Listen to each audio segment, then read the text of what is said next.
Coming to you from the all-new Live House in Hollywood, California. Hi, everybody. Welcome to this week's episode of Pensado's Place. We got another round of great questions from you all. First, a couple quick updates. As you're watching this, Sweetwater Gear Fest is happening right away, June 21st and 22nd. We were probably actually there while you're reading this or while you're watching this. It's at the Sweetwater campus in Fort Wayne, Indiana. You still have time to come to our event. It's Audio Lollapalooza, producers, artists, engineers, gear, workshops, and a whole bunch more. Dave and I will be in Conference Hall 1, Saturday the 22nd, 3:30 to 4:30. We'll be doing a version of Pensado's Place live. Get there early, get a good seat. We have a bunch of information you can use. Some friends are stopping by, cool stuff to give away. And we'll get a chance to not only answer your questions, but maybe to meet you personally and take a flick. Come on out. We want to meet you and hang out. A month later, we're down Nashville way, July 18th through the 20th for Summer NAMM. It's held at the Music Center. And our good buddies at NAMM have made it possible for all of our Pensado audience to get in for free. You go to this link you see below me, you register at the top of the page, put in Pensado as your code, and you're in. It's just that simple. We can notify you of all this information if you sign up for our newsletter. Like and subscribe, and also click notify, and we thank you so much for that. And now, let's get to these good questions from the best audience in the world. Papadou asked a question that I think is really relevant. Has there ever been a time where either one of us has felt like giving up, and is it normal to feel that way? That's interesting. I don't know what normal is, but hell yeah. I early in my career, I didn't know if I was good or not. I was getting along as a guitar player and musician, barely getting along. And I didn't know if I could do this. I ran into and met and felt and really had a lot of help from a lot of people, including Ed C., Paul Davis, those guys. But I would go home and cry and put my fist through the wall and yell into the pillow. I just wasn't getting good fast enough, and that kind of I misinterpreted that as maybe I shouldn't be doing this. But you know, a year later, it felt good, and I kept going. I think it's normal. I think it's how you deal with it. If it makes you try harder, stay up later, outwork the next guy, I guess it's a good thing. And I think it is normal, really, to be that way. What you heard? Yeah, I think, yeah, the answer is yes. I think that is true in any career. It is particularly true in the creative arts. The path is not clear. It's not defined. Often when we're speaking to people, I often tell folks that you have to have kind of an entrepreneurial mindset, even when you work for somebody, because there's so much about self-motivation, getting back up on the horse when you've been knocked off, drive, all that kind of stuff. So it would be abnormal if you didn't feel like giving up. We're not supermen. We're not superwomen. So it becomes part of the process. But you also learn from that process that it's peaks and valleys. It's often like surfing. Your job is to stay on the board. It's not, you don't have to always look pretty, but if you can just stay on the board, usually you can stay upright and move forward. So don't let that throw you. From MPB he wants to know, Dave, what do you do when you completely remove the center of a wide synth or sound, but keep it mono compatible? There are several things you can do, and that's going to be determined by the need. Are you trying to clear out some center so that you can slide a vocal in with all your music, or whatever reason you want to do it with? First and foremost, any plugin that has an MS algorithm to it, you can manipulate the center. The M in MS is the middle, and then you can pull that down, or you can take certain frequencies out of the center. Waves makes a great plugin called Center, and it's not an MS plugin, but it almost acts like it. Check that one out. It's on sale from time to time. And then Leapwing has a really good one. I think they call theirs Stage, and you've got a lot of control over the center, the edges, and you can actually place things a little farther back in the mix with that plugin. Matthew Lane at Dr. MS, those guys are kind of the pioneers of the removing center and manipulating the center. So anything by Brainworks that has MS, Dr. MS, Center by Waves, and Leap Wing Stage. Those are the tools you need. And those things keep it mono compatible? They can, and yes, all of them can, and then you can go beyond that too if you want to. Got it. Good question. Okay, one of the things is you guys have difficult names, but we're going to go for them. This one's from Alexei Soloviev Music. He wants to know, what is the definition of a perfect mix? And by perfect mix, it means you're satisfied with everything and don't have any additional questions or changes. What's that old saying? Beauty is in the eye of the beholder. Perfection is in the ear of the beholder. I don't know that you really, truly ever completely and 100% striving for a perfect mix. Sometimes the most perfect mix is the one you can do within the time frame you have. Sometimes when I hear a mix 3 or 4 months later, I can kind of detach from it and judge it better. And I always find flaws. I guess if the artist really loves it, it helps the artist accomplish their goals. If the producer, same thing. If the label can make money with it, that could be perfect. I don't really know what a perfect mix is. I need help here, Herb. What would you say in a creative world? What is perfection?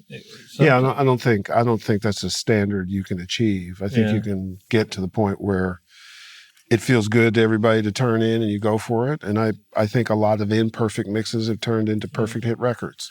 Would you say that perfection is the enemy of creativity? Not necessarily. I think that sounds pithy and cool, but I do think people strive for something that is as close to the perfection that they can imagine. And I think people come close, but I think that bar is maybe a bar that's unrealistic. So good enough, it's like a moving great, target. fits something. Yeah, it changes. And also because people are aiming their weapons at different things, perfect as a hit record may not be the same as somebody who wants to put something on SoundCloud or have their video, have music attached to it to put on YouTube. There's lots of different criteria. So don't get tripped up by perfect. Yeah, it's fine. Herb, Marcus Gomez wants to know, how do you attract new clientele when you're outside of America? I guess is what he's saying, if you live in a different country other than America. And then he also wants to know, should he have a resume? Should he have a sizzle reel, I guess you would call it? Should she work for free? Give my man Marcus some help here. The general answer is yeah. But no, I mean, some answers are simple. So you can attract work just by, if you put your site up and you have some way to sort of profile yourself so that people pay attention. There are no necessarily barriers that are geographical anymore. We get a lot of work. Obviously, we have the show, so it's a little bit different, but we get a lot of work from around the world. You have to market yourself in some ways, and then that a lot of other people are marketing yourself, so you have to kind of be smart about it. Social media is obviously something that's good to master. And I think it's wise to try to work outside the country and work with different genres of music. Why limit yourself? There's just no reason. Mixing for free and doing all that other kinds of stuff, if that helps attract business, absolutely. But you also want to be really careful about setting a standard that then people start coming to you because you're going to mix for free and they're not going to pay you unless you mix for free, or you get into a trap where you're mixing for free. Then somebody's going to determine if they like it or not before they pay you. Be careful about that. Remember, you're not just getting paid to have a good mix. You're getting paid for your time. So once you give your time up, even if the mix isn't good, you have given up your time. You can't get that time back. So there's a little bit of balance of what you want to do, but you have to do something to raise your profile and to show your wares. Obviously, being able to check your mixes at your website become an important thing and stuff like that. Hopefully that helps. Lots of questions about branding. So Dat Sauce wants to know, is brand development marketing the most important thing as a producer engineer? I don't think so. I'd like to hear your opinion on this also. But for me, the most important thing was not branding, but somehow acquiring a brand over time without knowing it by doing work that people liked and told their friends about, and then you build a clientele base like the previous question. I think that at some point in your career, branding is everything. But as you're starting your career, it's more important to have good work out there that people can listen to and then trust you, and then they tell people, and then next thing you know, you charge more money and you have a brand. That's the way I look at it. Now, for a professional answer, how do you look at it, Herb? I don't know that my answer is any more professional, other than in today's climate, people are marketing themselves individually, personally, and professionally. So is it the most important thing, which is where, to me, the important part of that question? No. If you're trying to be a producer and engineer and you have no skills, then there's nothing for you to brand. So you need to get good or competitive or whatever the case may be, and then that becomes part of your branding, and that is the type of stuff that people will pay for. So you can become infamous but not have any work, and you're just infamous, but people won't pay for infamous. You can become infamous and have good work, and people will pay you for good work. So don't get the two confused. Make sure that you're getting good and that you're marketing as well. Herb, Andy Delgado wants to know my mixing costs, and also mentioned something about submission.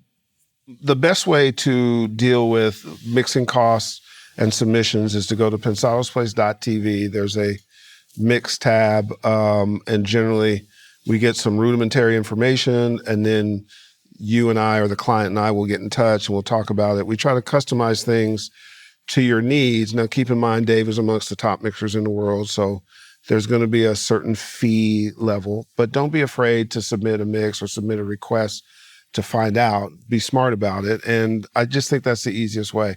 We like to keep those conversations private and figure it out along the way, and we're big on customer service and trying to get it to where you like it and we like it and things make sense. So again, pensadosplace.tv, and we can hook you up. Don't be afraid to submit. I have a question for you. Okay. From your chair, is it more important to have a flexible rate or one fixed rate that if people can't meet, then they go someplace else? Should you be flexible with your rate, or should you have one rate and stick with it? I think that if you're doing all the current records at record companies and so on and so forth, there's a few guys that are doing that, and ladies, they can be a little more inflexible. I think everybody else has to be flexible. I think the marketplace is about flexibility. And sometimes you get music that you want to do, or music that's going to be successful, or something, or being something cool, and they may or may not have the budget. So why turn down something that could be cool? I mean, there has to be a minimal point that makes sense. But yeah, I think flexibility. Which one do I have? You've been flexible for a long time. Like yoga level flexible. Yeah, like downward dog flexible. Okay. For sure. Panhead 10 wants to know, what are your computer specs? What type of system would be best for recording music? Well, I'd always say, to answer the second part first, the most computer you can afford to buy that, because obsolescence comes quicker and quicker these days. So you always want the newest, best, most powerful computer you can get. My computer is put together by my friend Bryson, and I clock at 4.3. I've got 6 or 7 slots, 32 gig of RAM. I don't think it's 64. Bad little boy. It never lets me down. It's now 5 years old, and is a workhorse. By the way, do a little research. Apple just came out with a new Mac Pro, and they're amazing. They're a little expensive, but the obsolescence is going to be years from now, so it'll pay for itself over time. Check those out. I don't think the most powerful computer is always necessarily something you need. Laptops now are as powerful as desktops were 5 years ago. A good solid laptop can do you really good stuff. And don't be afraid of the PC laptops either. They're also good. So hope that answers your question. So Achilles Music wants to know, how many different reverb sends do you suggest sending to your lead vocals? At the moment, he does a short plate verb at 1 to 3 ms pre-delay, followed by another longer tail verb at 20 to 35 ms pre-delay. And then do you suggest adding more layers for more depth, or should that be enough? A lot of it depends on the song, the type of vocal, what you're trying to accomplish with the vocal. If you want the vocal to feel wet, you would use longer tails, more reverbs. If you want it to be short, you could stick with your 20-35 pre-delay on that particular reverb. What I like to do is I like to break the reverb up into early reflections and then the meat of the reverb, and then how long that reverb decays. And I think what I do is, if you want that reverb to sound more dense and lush, you'll use more than one. So I might use a plate because they're a little brighter and they don't imply depth. And then I'll put that with a classic hall type reverb. And then sometimes you want shorter reverbs, so you might just use the early reflection reverbs.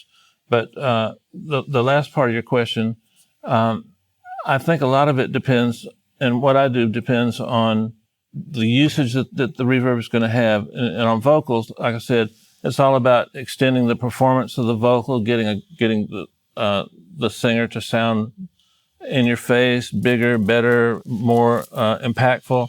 And you can do those things with reverbs. If you want to know how many I usually use, rarely one, but sometimes one. Most of the time two, sometimes three. And then I might use a short reverb for the verse and a longer set of reverbs for the chorus. The bridge might have something different, like a delay feeding into a reverb. So you hear this all the time, and when I was first learning it, it used to irritate the heck out of me. Trust your ears, like experiment, and then as you do something that doesn't sound good, you'll remember it, and then the next time you hear something that has a need for that, you'll already have that in your arsenals. Adam Taylor wants to know, Dave, what's the one piece of gear you'd save from a fire? It's been the same answer for 28 years. Started out being called an NTI by NTI Audio, and then it morphed into Moog Audio. And fast forward to today, it's called an EQ4M that I use, and I use that on just about every mix. And it'd be tough to do a mix the way I wanted to do without it. So the Moog EQ4M is my current answer. Oleg Nasirim, I hope I pronounced your name right, wants to know if I've ever mixed a major hit on any other DAW other than Pro Tools. No, I haven't. I'm okay at a few others, but for my work and for what I do for a living, Pro Tools is all I've ever used. I'd like to learn a few others, and will soon.